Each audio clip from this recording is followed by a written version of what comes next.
Okay, right away, let me introduce my guest. My guest is Tayo Olaniyi. Tayo Olaniyi, as I said, is a mental health coach. And of course, she's so many things in as far as life is concerned. She's a pastor as well. And she has other things that have to do with things you do to look okay, talking about the welfare. Yeah, NGO. Yes, yeah, heading an NGO in that effect. So we're happy to have you here today. Thank you, that sir. you, out of your busy schedule, decided to come over. Welcome again. Thank you so much. Right. Mental health. The economy has an impact on the mental health of Nigerians. True or false? True. Is it true? Very true. Tell us more about that. All right.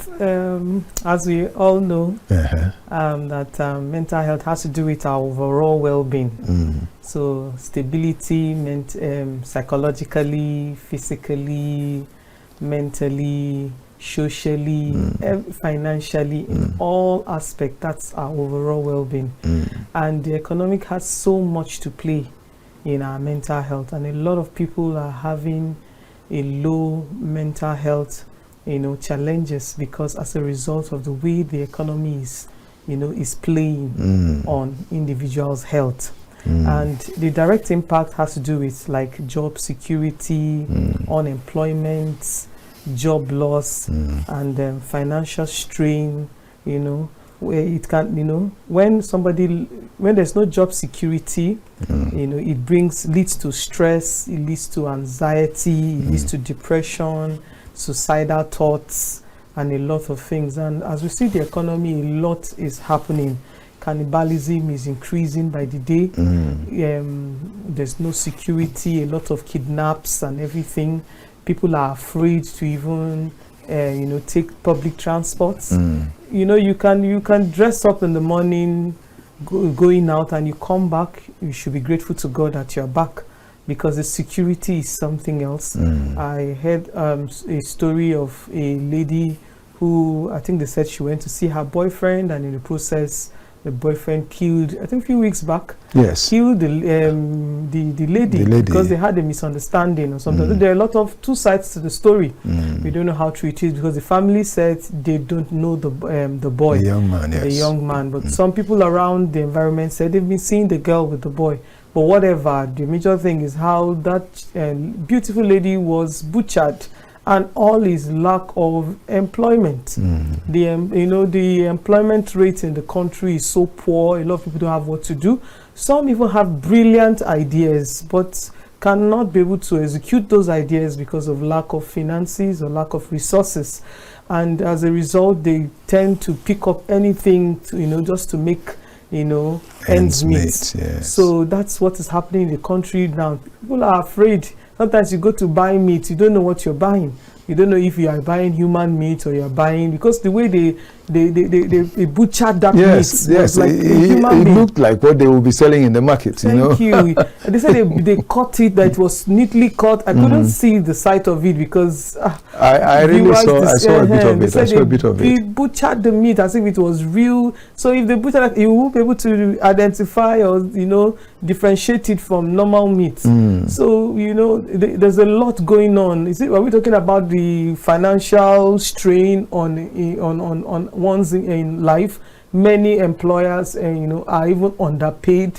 Like every time I go down to work, there are all those laborers. They will come and greet you, "Mama, please, even if it's transport, let's go." Some even tell you, "Please, can you just help us? Our family could not feed."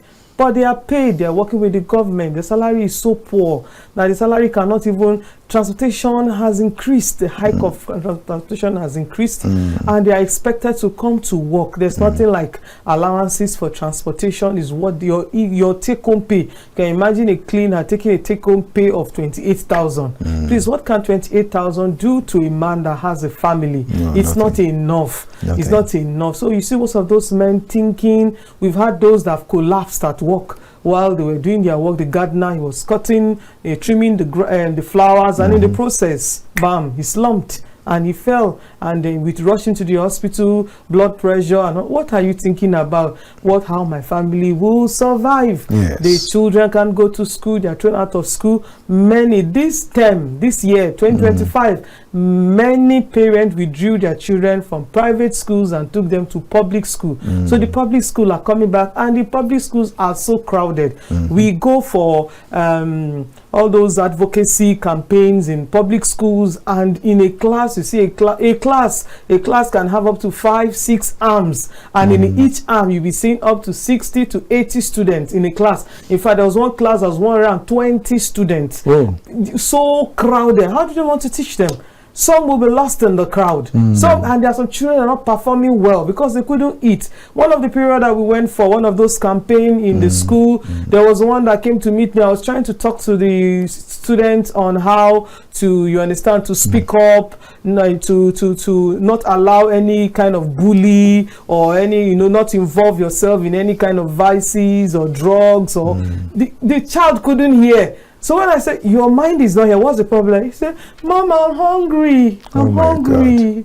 I said, you're hungry? He said, yes. Okay, let me see what I can give you. So because we went there for our NGO activities, so I had to take the person to the car. We had some snacks and drinks in the car for the children. Immediately, I had to give that child their own snacks and drinks. So that's the weight of what the economy is impacting on the lives of people. It's not easy. The financial strain, people cannot pay bills. In my own house, for example, in light, we'll put 3,000 naira to buy credit unit. After that, this ban A that they've turned into the credit, actually this meter that they just brought in. I don't know how they did it. The thing runs like the speed of light. 3,000 in 2 days. 3,000, and that's why the fact that you're not doing any industrial thing and then in the morning we leave home, we come back in the evening, all lights are off while we're leaving home. Come back, even the freezer. My own house, the freezer is connected to the solar, so this freezer that takes more, and that freezer is on solar, but still 3,000 in 2 days. Things are happening. If I am going through that, you can imagine a layman that cannot afford day to day, cannot afford food to eat. The government needs to arise. I remember those days my mother told me that government used to pay school fees. Government had scholarship programs that will reach out to almost everybody. But right now, the people collecting the scholarship are very few. We don't even hear about them anymore. Scholarship had programs for governments have policies that supported health care. Now go to the healthcare system. There was one I saw by Apricot Doctor, and I'm sure most people know Apricot Doctor. He's on the internet, on the Facebook and Twitter and all that. He was talking about, he showed us a picture of a healthcare system. If you see the equipment they have in that healthcare system, it was poor, very poor, and people are still giving birth in that healthcare system. No drugs, nothing, and they still take delivery. Go to our healthcare facilities, all of them are dilapidated. The equipments are already down. Those days governments were up to their game, but right now, let's dwell on this health facility the more, because just yesterday I saw another package from a sister station that was talking about going to the hospital to pay for everything. If there's supposed to be an injection, you pay for the syringe, you pay for everything. Apart from the fact that you're paying for the medicine, medication that will be given to you, you're paying for the syringe, you're paying for the cotton wool that will be used, you're paying for every little thing that will happen there. And they call some usables or disposables. I don't know what they call the other, what name they call it. But you see that when the bill is given to the patient, you see that that one is part of the bill. But these days, irrespective of the fact that it is part of the bill, they still pay for everything while in the hospital. Even the national hospital. Everywhere, the state hospitals, the national hospitals, everywhere, people come in, they pay for every little thing they get in the hospital.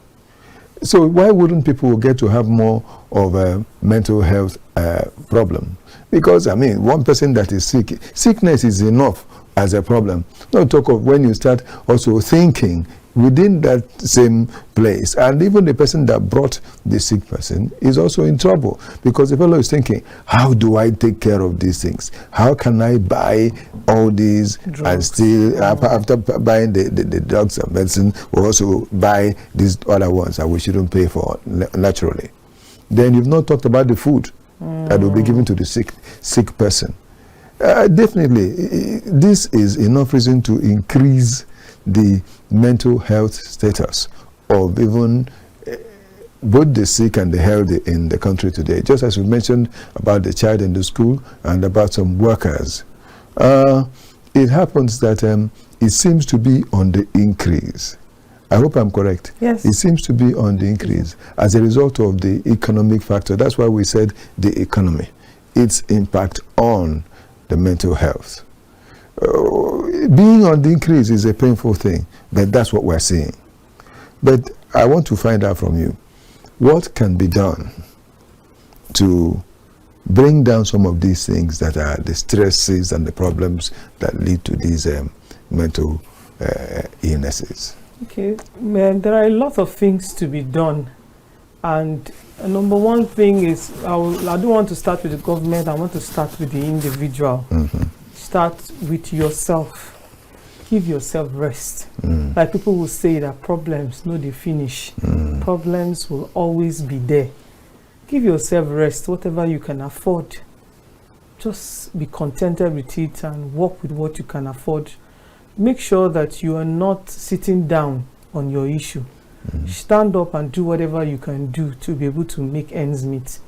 I remember there was one of our cleaners who came and met me and told me, please ma, I don't mind coming to your house every Saturday to help you clean your own house so that you could give me something extra so that my children will be able to eat. I remember, and he kept calling and calling and calling, and one day I now said, can you wash? Can you iron? He said, yes, he can. I said, because that's what I need. If he's cleaning, I can clean my house. But washing, ironing, if you can't do that, then I could. And he said, yes, that I can't. You can do that.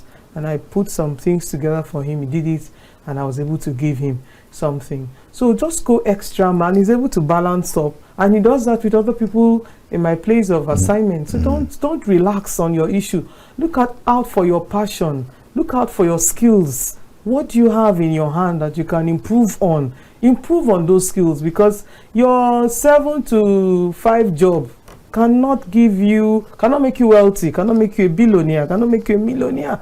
So the only thing you can do is to improve on your skills and go for your skills. Your skills can open doors for you. Your skills can make you do better. There are many people that didn't even go to school, but they just focused on their skills and their voices all over. Look at the internet. The internet has a lot. There are a lot of businesses, but you have to be careful because of all those fraudulent people. The internet has a lot of TikTok is paying people. Facebook is also monetizing. YouTube is monetizing. There are other remote jobs that you can do that will not affect your 7 to 5 job. So there are a lot of things you need to do for yourself. Just make up your mind that you won't sit down and pity yourself, because anyone that pities himself remains in the pit. So stand up, brace up, and take the bull by the horn. Pray to God and let God know what you want, and you will see it happen to you. And then secondly, we also still speak to the government. We can't take the government out of this. Government need to create policies that will support people. People are dying every day. People are slumping down every day. I've heard men of God slump on the pulpit and they died. I've heard somebody was driving in a car and then, he died on the steering. We've heard so much. People are just mental health. Because people can't even check their status, they can't even check their health, can't check ordinary to check their BP, they can't check their blood, level and all that, their sugar levels and all that. Yeah, because when you want to check all those things, you are made to pay. You're meant to pay. Before now, earlier than now, those days it used to be free. Yes, you could walk to anywhere and they check your blood pressure. Exactly. But now you can't. They'll tell you to drop something. Drop some money, and it's not just like it's 100 naira. Even that 100 naira is not easy to come by these days, but it's not even like it's 100 naira that they will pay. Some people will charge. Sometimes they say, you're not part of this hospital, so you need to get a card first before we check. And looking for a card, you're dropping 1,000 naira to get a card, or 1,500, or even 2 or 3 to get a card, before they now decide to check. And when after checking, you'll be told to drop something again. At the end of the day, the fellow will say, the money that I don't have, that I will even try, I'm looking for, to use to help my family to at least eat. Is it the one I will now take to the hospital? Anything that will happen, let it happen. Yeah. It is quite a pity that we're in such a situation in our country today. It's quite a pity, because we need something better. Those days there were interventions that the government helped. They bring foreigners to come invest in the health system. Yes. Now those interventions are not there again. They are no longer there. Those days they'll bring doctors, experienced doctors, professionals from outside the country. They come here, they run free services. Those periods they'll be here, the government take charge of all the facilities they need, all the drugs, everything they need. The instruments they need to work with, they provide for them, and then they do free services in government hospitals. People troop in, take medications, get their eyes checked, they give them free glasses. Yes. Those days it was there. Those interventions need to be revisited. They need to be revisited. Partners with, there are a lot of NGOs, there are a lot of, platforms that could give, those kinds of interventions that could really help to step down these issues that we have now, in the economy. Yes, you're correct. Now, looking at something else, the immediate past administration had this school feeding program. I don't know why that program was jettisoned.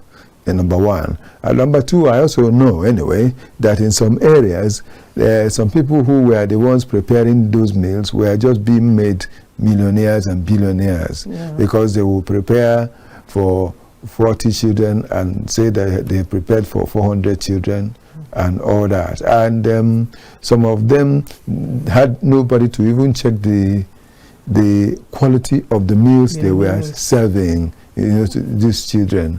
And I know that some of these things were the reasons for which they decided to stop for a while. But 1 year has gone into this new administration, and we're even about to get into the second year. This is February. May will make it 2 years.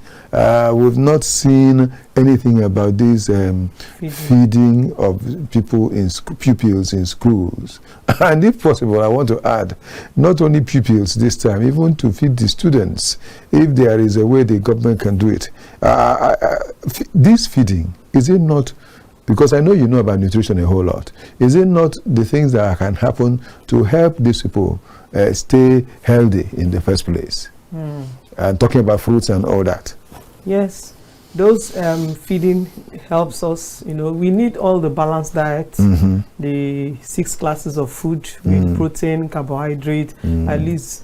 But most times they prepare substandard food, because even the person cooking too is hungry. Yes. So they find ways of cutting corners to help their own self and help their own families. So that's why they can be cooking for 40 people and then they say they cook for 400 people, which is so sad. And then they would have put a lot of measures in place, maybe get people to inspect whatever they're doing, and then, or maybe employ hands, better hands that are stable in the system, not employing, contracts. When you give contractors, of course, what do you expect from contractors? They will make their gain. But if you give it to people, maybe you employ them as full-time, staff in such schools. then they have a kitchen that cooks for them, and then it's better because they know they're going to be collecting salary, and highest you give them just little stipends or allowances for doing that extra, going the extra mile, which is better. You know, that will even encourage them, that will even help them. But when you give it to a contractor outside, you don't expect that they will charge any less. Okay. So to the way forward is for them to employ, you know, chefs, employ cooks that, you know, that will be fully in the school, and they will have a school kitchen where they will not somebody cooking from outside. Another way out again is I see there are people that God have blessed. They're doing well in their businesses. They too can also do such interventions to support NGOs or to support schools that needs such. Can you cook the food? I saw a lady that does it. She's a northerner. She cooks at home and decide to take it, but she does for almajiris. So she goes to those almajiri. There's a place they gather them to teach them and all that. The almajiri school. I never knew they had a school. I saw it online. So she goes there and she feeds the children, all the almajiri children. So people can also take such kind of projects to cook. People are hungry. I told you how I went to a school and the lady said she was not listening. What's the problem? Mommy, I'm hungry. She's hungry. Of course, a child that is hungry cannot listen to anything that you are saying. So it's good we all arise to such challenge. Yes, talking about that, I remember there is somebody that is really was a colleague and later branched into other things, into nutrition and all that. She's in Lagos. She's been doing this. I've seen her online severally. She would prepare meals, very, very sumptuous meals, and take to the policemen on the road, the traffic wardens, and serve them these dishes and give them drinks, you know, mineral drinks and water to give them, to encourage them while they are doing their jobs. I remember her. She's been doing that for a while, and she's even getting very well known in Lagos, all over Lagos for such a thing. Just driving, getting to an area, stop, serve the officers and traffic wardens, and leave that side, go to another area. She will just keep doing it on the meals get finished. She will go home. Now, driving. What can mental health do to someone driving? Let's talk about that, because I'm thinking, I don't know whether I'm correct, whether someone mental health can lead to poor mental health can lead to accidents and things like that. Yes. When you're going through, you have so much in your mind. You're going through so much challenges at home, in the home front. You can't pay your children's school fees. You can't feed your family. Of course, you feel less of a man. The woman too, she's worried. She wants the best for her children. She doesn't feel good. And those thoughts keep clamming your mind as you are driving. A lot of accidents as a result of absent-mindedness. When mental health, when some people have thought far, very far. Thinking will not sort your problem. I wanted to say that again, that thinking will not sort out your problem. Yes. It only compounds your problem. So in the process, you didn't see the car pass, you didn't see a car in front of you, you didn't see anything. When the traffic light is even saying red, you think it is yellow or it's saying green, and you're already going, and then the next thing, accident. A lot of accidents are as a result of absent-mindedness. It's mental health draining, strain on your mental health. You are not okay, you are not stable, you are not mentally sound, and you're driving. So I think mental health too should also be included in all departments, in the civil service, and also at people employing people, because there are a lot. I remember there was a lady too who I went to buy some beverages in the supermarket, and then I bought some beverages and gave her money, and she was supposed to give me change. I think all my money was like 19,500, and I didn't have change. So I gave her 20,000 for her to give me 500 naira. Guess what she gave me? She gave me 2,000. She just took the money and then gave. I said, how much was the money? She said, Anna, madam, how much is the money? She said 19,500. How much did I give you? She said 21,000. I said, are you sure? check it very well. She counted. She said, "Oh, sorry, madam," and she now gave me 500. What if I was not a sincere person? Yes. I would have cheated her. She would have paid for that as a result of absent mind. I said, "Madam, what do you think? Take life, Jojo." He said, "Madam, no mind me. I know just day okay, but I'll be good. I'll be good." I said, "Please don't let anything disturb you. Don't let anything. Everything that is going through your mind, just take it to God in prayer and walk towards it. Remove your mind, because your thinking will not, and it will implicate you at your place of work." Yes, it so will make you pay more. It will make you to pay more, because the mistakes we make, and that's what happens to some doctors too, who are not mentally sound. You do operation, you forget scissors in somebody's stomach. You forget cotton wool in somebody's stomach. So it has a lot. It plays so much, and it has done more danger, more hazard than any good in anyone's life. You see, this thing you mentioned has happened to someone I know personally. You see, in fact, she's late now. So someone I knew, she's late now. And a very young lady went to the hospital and for delivery, child delivery, to be delivered of a baby. After that, she came back home and she started having problem. You know, always having problem with the tummy, 2 days, 3 days, 4 days, what's going on like that. And they had to rush her back to the hospital.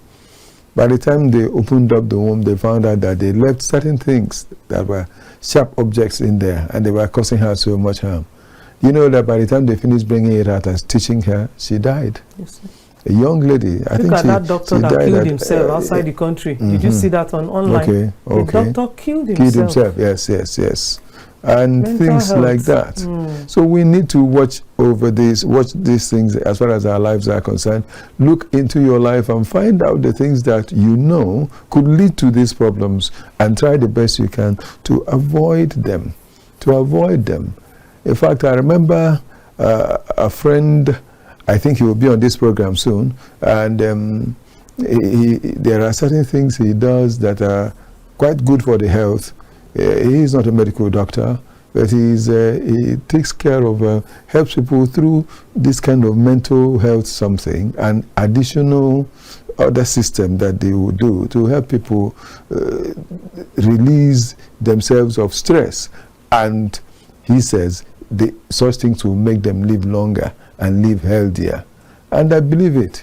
Because what you are saying now, by the time someone listens to all this and begins to check all those, whether it's in health or in education or in any aspect of life, on the road, driving and all that, you have stressed. Performances of children in school. There was a child that has been doing badly.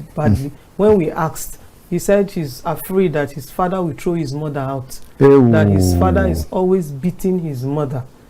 Why are you not doing well in school? You were doing well before. You are an A student, but right now you've not been doing well. He said, because I've been thinking about my mom. I don't want my mom to be thrown out by my dad. So it's affecting our children. It's affecting the children. And even that fact that the man is beating his wife, I guess this could also be part of the stress of the mental health problems. And because the boy is always afraid. Any something, he's frightened. You see that, you know that something is wrong with the boy. So we need to even plead with the men not to beat their wives because of the fact that maybe the woman goes to the market with 2,000 naira. Yes. And before now, 2,000 will buy you a whole lot. You'll make a pot of soup from 2,000. Yes, I remember. Buy meat 500. 500 naira was a kilo of meat. Yes. But now, today a kilo of meat is almost 5,000, 4,000 something, and all that. I remember the other day I went to the market myself, and I was coming back. You know, what I bought was the thing that cost about 4,500. And as I was walking on the road, I looked at myself. I noticed that I had a very tiny polythene bag where all those things that cost 4,500 were contained. I said, oh my God, is this how bad our economy has gone? It has gone bad. You know, someone wants to go and eat food where you used to eat food for 500 naira a plate. You get there now, they'll tell you is 2,000 naira a plate, 2,005, and you'll be happy even because you'll be able to find it at that level. Cannot afford such. Yes, and so such men, don't go and beat your wives because it's not your wife's fault. Your wife did not eat the money. if you get to the market, I encourage men to go to the market these days. Go and see for yourselves. So you pity your wives that always go there to buy, so that you understand that they are not hiding the money anywhere. The problem is with the economy. And what will they do? They will try and buy as much as they'll be able to, so as to just find one thing to cook. Or I remember one song years back. I wonder what the person that sang that song then will be saying now. It's an Igbo song that the man said, "Ogili keji siofe azu alala." Said that it's the one of the I've forgotten the name of Ogili now in English language, but I hope I remember. No, it's flax. That one that I've forgotten the full name. That's what they used to cook the soup. But and there is no fish. There's no fish any longer in the market. So that is just that's what he used to cook, and there's no fish in the market. You know, not that there's no fish in the market, but the money she went to the market with will not be able to help her get any fish because the husband came charging at her. Where is the fish? Where is the meat? I said, remember how much you gave me? I couldn't buy fish because the money was too small. This, I'm telling you, happened some 15, 20 years ago. So if such a person sees what is happening today, if he's still alive to see what's happening now, I wonder what he will say.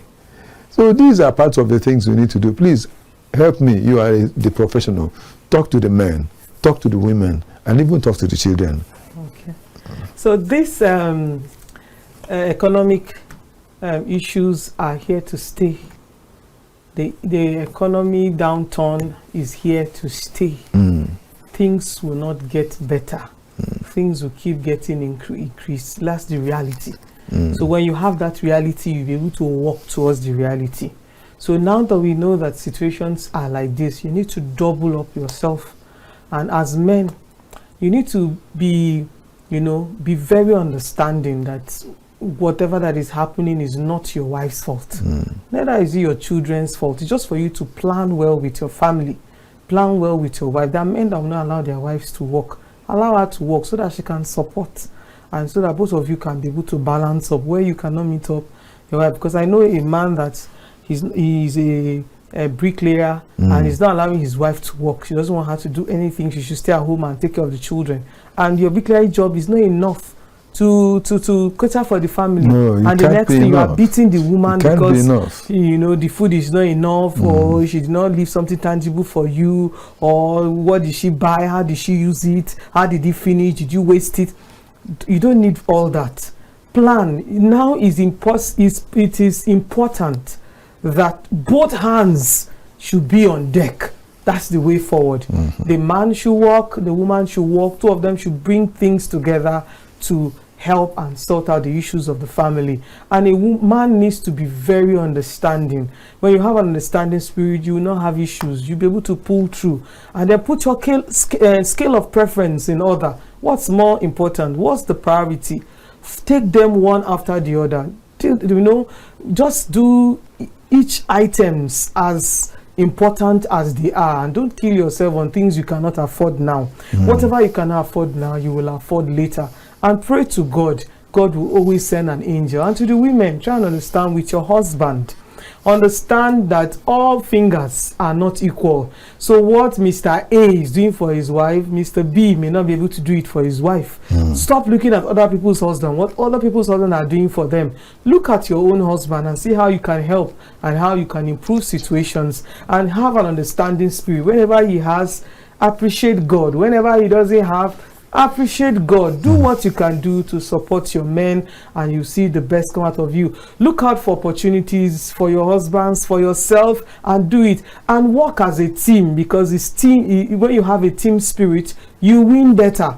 When you have a team spirit, you win better. So, and one person's win is both of you. If it's the husband that is making it, it's for both of you. If it's the wife that is making it, then it's for both of you. So just have that understanding. Come to that place of understanding that you should support your man no matter whatever the situation is. Support always. Just have that mind of support. Remember that we're built to be helpmates. We are helpmates to our husband. So help your husband in the capacity that you can, and have that team spirit. To the children, understand with your parents. Whatever daddy and mommy can afford, thank God. Whatever daddy and mommy cannot afford, be understanding and still thank God.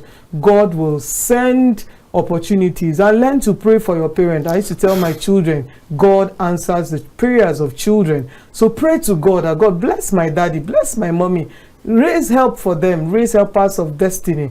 And as you do that and have an understanding spirit, you go to school, you see people with a lot of gadgets that you don't have.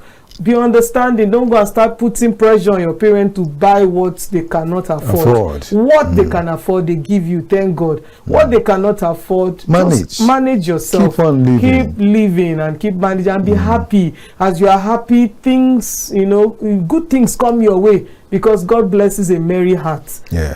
There's the foundation is to have a merry heart, a joyful heart. Have that. When you have that, God will always raise help your way. I think yesterday somebody said she needed money and she didn't know how she would get the money. And what do you call it? A good Samaritan was just passing by and came and was buying things for people. And she was lucky that she was given the money to get what she wanted. So God can send anybody your way. I've seen a lot on social media where people go to the shop to shop and they just meet a good Samaritan who says, pick anything you want. Under so seconds, they pick and they pay. You see some people paying 500 and something thousand just to buy things. So God can send help your way. An angel will surely come your way as you believe God and trust God for the betterment of the economy. Thank you so much. Thank you, sir. Before I let you be, I know you always do things for the widows. So what do you have for them now? Okay. To the widows, I know you've lost your husband. That's not the end of the world. You still have a God that is your husband who created you and have the best for your life. I'm even going to have an outreach for the widows on the 22nd.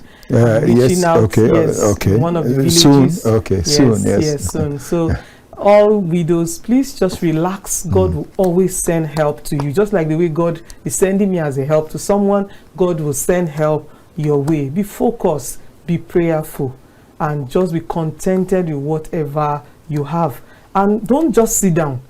Rise up and see what you can do with your hands. So as you do things with your hands, God will multiply them and increase you and increase your capacity. So I want to tell you to keep looking unto God, because He is everything that you have. And also train your children very well. God bless you. Thank you so much. This is how we'll be running off the program this day, the economy today.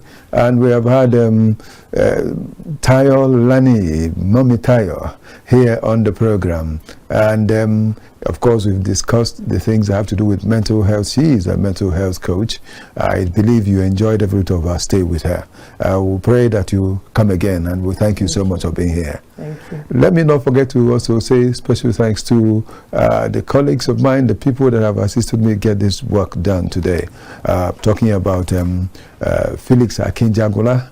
I won't forget to say also thanks to Victor Adeye and to Habib Hassan, and not forgetting Victor Chizea that is there with me, making sure that works go on well.